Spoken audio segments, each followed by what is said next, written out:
Salam Media Sriwijaya. Helikopter yang ditumpangi Kapolda Jambi Irjen Rusdi Hartono mendarat darurat secara darurat di sebuah bukit Tamia, Muara Emat, Kerinci.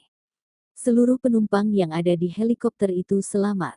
Kabid Humas Polda Jambi Kombes Mulia Priyanto, Minggu tanggal 19 Februari tahun 2023, mengatakan kondisi penumpang semua selamat.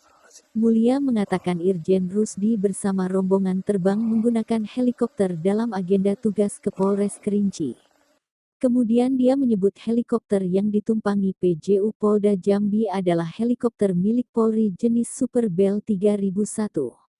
Adapun penumpang yang ada di heli tersebut yakni Kapolda Jambi Irjen Rusdi, Direskrimum Polda Jambi Kombes Andri Ananta Yudhistira, Dirpolair Polda Jambi Kombes Michael Mumbunan, Koorspri Kompol Ayani dan ADC. Saat ini, tim SAR Polres Kerinci, helikopter dari tim SAR dan helikopter Sinar Mas sudah menuju ke lokasi kejadian untuk mengevakuasi para penumpang, tutup Mulia. Belum diketahui secara pasti penyebab helikopter rombongan Kapolda Jambi mendarat darurat. Kepolisian saat ini masih melakukan pendalaman. Pak, bisa dijelaskan tim yang berangkat saat ini, Pak? Oke. Jadi tadi rekan-rekan baru lihat ya, helikopter yang baru berangkat itu untuk membawa logistik atau perbekalan ke lokasi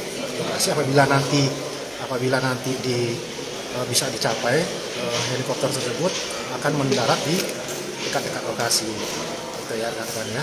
Logistik. Nanti sebentar lagi ada helikopter akan datang dari PT KS, itu akan membawa bantuan personel.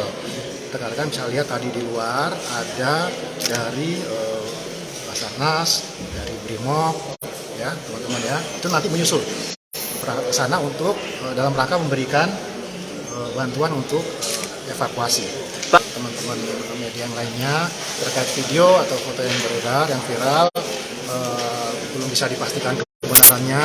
Jadi intinya informasi yang kami sampaikan secara resmi itulah yang bisa dipakai. Ada Pak Kapolda, Direskrimum, Dirpol Airut, Koorspri Pim, kemudian 1 ajudan Kapolda, beserta 3 kru. Seluruh penumpang dalam keadaan selamat.